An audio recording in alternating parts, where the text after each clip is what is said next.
Hey everybody, welcome back to another episode of the Vietnam War. I'm Mike B, and today we're going to be taking a look at a gear video. So for all you who've been asking and on my ass, I figured I can do this one indoors, so we can start with these. We're going to be talking about jungle boots today, all right? It's something that's very near and dear to me. I love them. I just happened to get a really nice pair yesterday. I actually got two pairs. I'm wearing one right now, but this is one I'm just going to keep. So these were probably one of the most iconic boots of that era and still today, and I'll explain that. So we'll kind of go into the history of what happened with footwear, starting in early Vietnam, I mean like late 50s, early 60s with the US advisors and everything, and then we'll move on from there. So in 1959, when we started sending guys there, most of them were wearing the diamond sole, like the World War II soles on the black leather combat boots, right? They're about this, they just look like this, except they're all black leather, right? And so in tropical environments, leather tends to not breathe very well, not dry very fast, so, but you still need it for the strength, right? You can't use an entirely canvas and rubber boot like the Vietnamese did, which theirs was a little bit different, but it still didn't last as long as ours would. So I'll kind of get into that, but it's pretty common sense. Leather is stronger than canvas, but if you combine them in a certain way, you've got a good boot. So anyway, we'll start at the beginning. So we're talking black leather boots, right? And then around 1962, the need for like an actual standardized jungle boot devoted for that environment became apparent, because some people were wearing this thing called the Okinawa boot, which was basically a 1943 pattern boot made out of mostly canvas, and it had the double buckle on the ankle and all that stuff. So it looked like a 1943 leather combat boot, but it was mostly canvas. Very complicated to make, very kind of not that great at, you know, staying together. A lot of them fell apart, but nonetheless, there were quite a few of them there in the very early years, but most guys were wearing the black leather. So in 1962-ish, the military started coming out with, okay, well, what's a solution for this issue? We need a boot that dries faster, breathes a little bit more, vents water out because it's really wet in a lot of places in Vietnam, especially in the jungles and in the delta down south. So they kind of combined the idea of a leather boot with a sole that would actually grip better, like in mud, instead of the diamond sole, which is pretty smooth and really only good as far as my opinion is concerned on like hardball or, you know, like roads and stuff. It gets pretty slippery even in grass. So they were like, okay, we need a better sole. We need these to be strong, hold up, comfortable, which probably wasn't their main concern, but they ended up being fairly comfortable. And we need them to last a little bit longer than like say 2 months. So they came out with what's called referred to in the collector community as the first pattern. I don't have a first or second pattern, spoiler alert, because they're very hard to come by. Even, you know, for a collector, it's really hard to get, and they're really expensive, and I can't afford to have them just, you know, in my collection. Maybe someday, but I can explain what they were using the third pattern, the final pattern. I know I'm spoiling everything already. You know, you don't get to the end and be like, how many patterns were there? Well, it's still gonna be a cool video. Anyway, so the first pattern came out around 1962, 63-ish. There's debate, but that's the commonly accepted kind of time frame. And it looked essentially like this, except a couple little differences. There wasn't any of these nylon ankle reinforcements, right? It was just plain canvas, which creates weak points here and up at the top, which was also a leather band that went around instead of a nylon band. So there were some issues with that, and so they kind of modified the two details that became one detail that became the second pattern boot. The rest of the boot was still the same, had the Vibram direct molded sole, very strong, very, very like thick and hard compared to the earlier diamond pattern. They're called the almost smooth World War II style. So we had this sole going on, and this one's still got the original mold vent hole thing. So yeah, these are unissued actually, 1968. We'll get to how to date them and all that stuff. Okay, I quit getting ahead of myself. Settle down, Mike. Who's Fraba? All right. So anyway, the first patterns are not going to have the ankle reinforcement, and they're going to have the black leather on the top. So fast forward a couple years, they figured out that there were a couple issues. The leather was pretty unnecessary, and it added to costs, and it kind of deteriorated with the just with general wear and stuff. So basically it was just deemed non-essential. So what happened with the second pattern boots is, imagine this, no ankle reinforcement still, but the leather band turned into this nylon band on the top that was reinforced back here. So now you've got the second pattern boot, which was made from around 1965 to 66. And in late 1966 to early 1967, the third pattern jungle boot came out, which is what you're seeing right here. They added an ankle reinforcement, which is very necessary and reduces a lot of stress on the foot and the boot itself. Provides extra reinforcement, and that's why it stayed that way for a long time. And yeah, this is, and the second pattern also, if I didn't mention already, had the Vibram. Third pattern started out with these, and we'll get to that in a second. So in addition to that, I forgot to mention on these patterns, I'm not sure about the first pattern, but I'm pretty sure the second and third pattern had these vent holes right there on the inside of the sole. It's on the leather part, but all that does is allow you to get rid of excess water and actually get air in there when you're stepping through water and stuff. And if you've ever worn these, even a copy of them, the Chinese stuff, which the quality is not even comparable, you'll see if you get your feet wet, they let water in, sure, but they also let water out and they vent, and these things actually dry fairly quickly for boots when they're on your feet and very wet. So that was another key feature of the jungle boots. So the third pattern comes out, and then late 1967-ish, or mid to late 1967, they figured out that the Vibram sole, after several years of having worn it, was not effective enough at kind of decaking the bottom of your boot if you got a bunch of mud on it. Because in certain parts of Vietnam and like I know in the Middle East and stuff, when the clay or the powdery dirt or whatever kind of soil gets wet, it's not just like dirt here in the United States. It's like it gets thick and it starts building and it becomes bad and you lose traction. And so they figured out that they needed to come up with a new sole design. So 1967-ish, they came out with what's known as the Panama sole, right? The boot itself did not change. The soles, the pattern of the soles did change. So we've got, I'll just set these up for comparison, or I'll kind of hold them. I'm just gonna hold one of these, kind of awkward. All right, so you see it's a lot more open, it's a lot bigger, and what it does is, all it does is allow for mud to be caked on here and kicked off a lot easier and to provide more traction when you're in super muddy environments. So it was very effective, and it's actually still used today in a lot of boots, civilian and military, because it's a very simple pattern, and when it's not muddy, it still provides plenty of traction, which is what the goal of these were.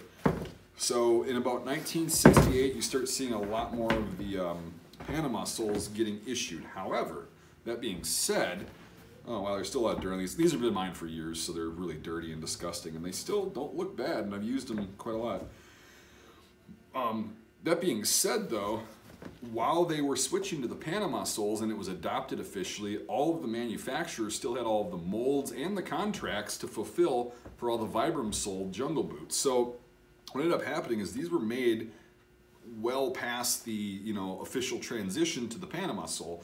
So this is actually the most common sole you're going to see in Vietnam, despite popular belief. A lot of people think the Panama sole, because it makes more sense, was more prevalent. Not true. It's the Vibram sole, which is also why these are harder to find nowadays, because these were only made up until, I believe, 1969, 70, somewhere around there. I could be wrong on that, but that's like an estimate of the year, and then everything kind of went to the Panama sole.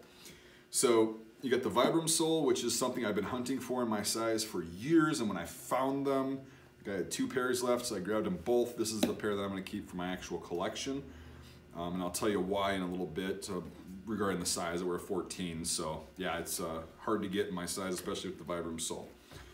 So these I've had forever. You can get the Panama soles all day.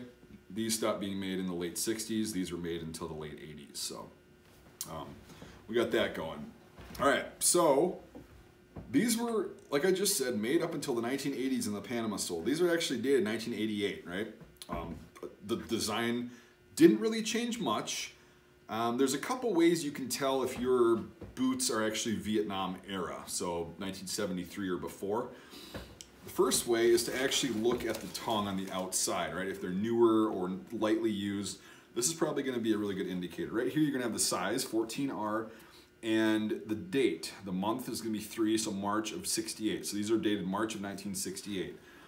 And if you can't do that, another telltale sign that your boots are earlier or Vietnam era, more than likely, this isn't like a sure thing, but it's like a 70 to 80% chance that, you know, you probably got Vietnam ones, is if you look at the heels, you'll notice on the 1968 dated ones, they've got a seam right there in the heel, a sewn seam. The later ones, I think about 1970-ish too, they stopped really doing the seam, or early 70s. They stopped doing this because they figured out how to get around that design issue, I guess, if you want to call it. I don't really think it is, and just make it a smooth back. So that's another way to tell that your jungle boots are actually Vietnam era. And that's why I said they're the same boot, right? Even though these are made 20 years, almost to the month that these were, they're the same boot, but that's one little detail that changed, right? Because they did make these, of course, with the seams in the back with the Panama soles. So if you got a pair of Panama soled jungle boots that have the seam in the back, they're more than likely a Vietnam era one. So, all right. Anyway, but you can see the boot didn't really change at all. Same overall design, and we still actually use the design. When I was in 11 years ago already, we were getting issued the desert variant and the modernized variant of this, which replaced the canvas with nylon, and but it's still the same overall design. A little bit different treads, but some people were still getting issued the Panama soles, which is pretty interesting. These were actually being worn through Desert Storm. I actually have a personal friend, Mark, what's up, man? If you're watching this, he's got a photo of him that he put up on a reenacting page a few years back, and he's wearing chocolate chips in Saudi Arabia, but he's got green jungle boots on. So they were issuing these out through Panama, Grenada, first Gulf War. I mean, it's insane how long these were used, and then they just changed the kind of color and some of the materials, but essentially this design is still being worn. Very interesting. So when you do get these, they do come with an instruction manual, because these are unissued, and I'm going to leave them as such. So they come unissued with the laces tied together and your little instruction packet. Now I'm going to read verbatim the instruction packet so you can see what it says. And this did not change because I got the same instruction packet with these that are made 20 years after these were. So we've got the first page. I'll just show you what the first page looks like. Okay? It says this boot is spike protective, something I didn't go over. So in the second patterns, I'm pretty sure, if not the third pattern, but for sure by 1967 at least, late 66 and 67, what they mean by spike protective is that either the Vibram soles or the Panama soles are going to have a steel, like a piece of sheet steel running the entire shape and length and width of the sole. Now, why the hell would you need that? Well, if you ever heard of a punji pit, right? That's where the Viet Cong and North Vietnamese Army and the PLA and NLF and all that stuff would take literally bamboo, like stalks, little thin ones, thinner works better, and they would sharpen them really sharp, because bamboo is pretty sharp if you hone it right. It's like it's like a natural razor blade. And they dig these little pits, right? They're only probably about a foot by 1 square foot, and they put a bunch of these spikes in there. And sometimes they get really dirty and put like manure or human feces or some like venomous snakes or something in the pit. And the whole point of that was take an infantryman, right? And they're walking along, and all of a sudden they step into this little thing that's covered with foliage and stuff. They step into this pit, and a bamboo spike or 2 or 3 will drive right through their foot, and your foot as an infantryman is your most important thing. That's your vehicle. You are effectively out of the fight. Like, you are done. You're probably not going to die unless you get a massive infection and they don't get you out fast enough, which is what the feces were for. But you are effectively out of the fight. You are not going to be there. You're no longer going to be a threat to the Vietnamese. So that was their logic. So in about 1966 or 67, they came up with this idea to put a small piece of sheet steel in the soles of all of these, like integrated into the sole, so that if you did step into a punji pit or something like that, or whatever they were using, it would not go through and hit your foot. Now, you might dodge back and get hit in the calf or whatever, but that's a whole other subject. We'll talk about traps and stuff as this series goes on. It gets pretty grody, but that's what the spike protective kind of thing means, and that's the whole logic and reasoning behind the design. And it's pretty cool because it's still used in the jungle boots today, the tan ones that you can still buy and they still issue, are spike protective. So if it says spike protective, that's what that means. There's a steel shank running the whole like shape of the sole. Okay, boot combat tropical, mildew resistant. Instructions for use. Number 1, wear with 1 pair of socks, wool cushioned sole, and wear with 1 pair of insoles, ventilating, which are these things, nasty plastic mesh looking things that actually provide a decent amount of ventilation. They work with those air vents, those little grommets in in the inside of the heel or sole, like you just saw in here, those ventilation things, to provide you a little bit of ventilation to get air in and keep water out, or get it out once it's in. So these are nasty looking, but these can be washed, as you'll hear about in a little bit. That's what they mean by the insoles ventilating.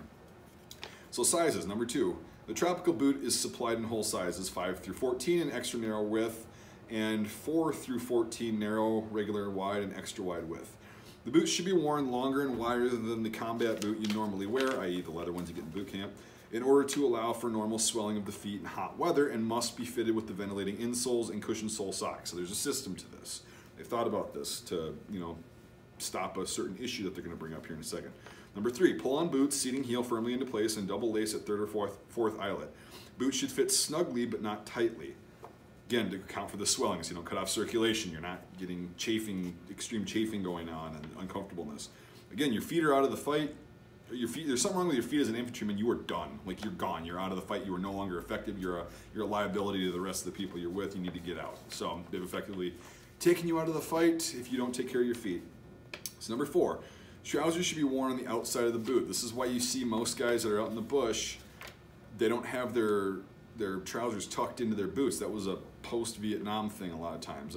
I mean, you see exceptions all the time, but most of the guys I've seen out in the bush, they either roll them up and they're just kind of sitting at the top of the boot on the outside for ventilation and whatever, or they use the blousers that go, you blouse it onto your ankle right above the boot, and then they kind of fold down over it.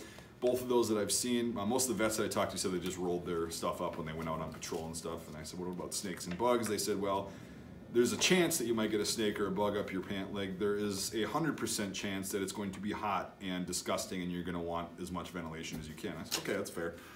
So anyway, carry extra socks with you. This is still preached. Change socks often and at least once daily. Remove boots and dry feet as often as possible. Neglect of feet can cause jungle rot and make you a casualty. Don't need to go over that again. 6, remove ventilating insoles and shake out to dry. Wash in warm, not boiling, soapy water. Brush mud and excessive dust off boots. To prevent leather from getting hard and stiff, wax often with shoe polish containing quote-unquote, literally, silicone. Clean screened vents on inside of the shank, those little grommets again, so that water will drain out. Make sure those are clear. 8, wipe inside a boot occasionally with a moist soapy rag and let dry. Prevent mildew, disgusting, stinky bacteria, festering grossness. As frequently as possible, dry boots and insoles in the sun. Do not place near intense heat, as this will destroy nylon and leather and plastic. That's an age-old thing. Like, I don't know how they had to put that in here, but it's still applicable today. If you take wet leather and you set it next to a fire, it is going to dry really fast and crack, and it's going to ruin your boots. So that's not a new thing at all. Okay, number 10. Before putting on boots in snake, insect, scorpion, and spider-infested areas, carefully inspect the inside of the boots to avoid painful and disabling bites and stings.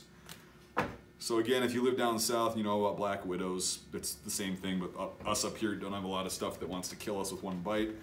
I suppose that's a necessary thing to put in there. So anyway, that's the instruction packet that was given with these and whatever. So again, these were worn through Vietnam. You're going to see the Vibram Soles through Vietnam. You're not going to see as much of the Panama soles. Towards the end, you start seeing a lot more of them. But again, because of the reasoning of having the contracts and the molds and everything, you're going to see mostly Vibram Soles, and like through the really hard years where like the most people were there. But yeah, still both are correct for like a later, mid to late war. Pretty cool stuff. All right, so I think that's all I've got on the jungle boots. They're comfortable, I love them, I wear them. You got to break them in because they're real leather, but if you take care of them, they will last for years. I've had these for probably 6 years, 7 years now, and they're still in okay shape. And I beat the crap out of these, worn them in my swamp, in the creek, out paintballing, hunting, you name it. They don't really look like they're that used. So most of the vets that I talked to said they actually love these things, and they wore them and they'd last a while, and once they'd start falling off, they'd get a new pair and they'd break them in and they get comfortable after they're broken in. So I actually haven't had a single vet complain about the jungle boots. They all said they really enjoyed these, and I can see why, because most of our modern issued boots are designed off of this style. So very interesting. I love it. Sorry this video took so long, but I had a lot to cover and I kind of just wanted to keep this all in one video. So thanks for watching, everybody. I appreciate it. If you're new to the channel, make sure you subscribe if you haven't already. Hit the notification bell too, so you can get notifications of new videos.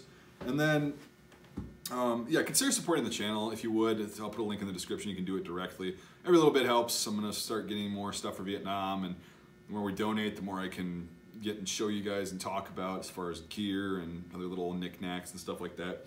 So consider doing that. If not, that's totally fine. I appreciate you watching, and let me know if you got any questions on these boots and stuff. Try to keep it pertinent to this video on boots. I lose track when everybody's like, oh, I got an off-topic question. Just if you have an off-topic question, just go to my Facebook page and shoot it there. But try to keep it on topic with the boots so I can keep it in order with all the videos.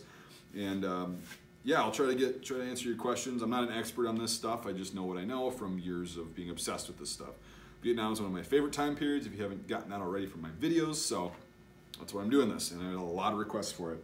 Anyway, hope you liked the first gear video.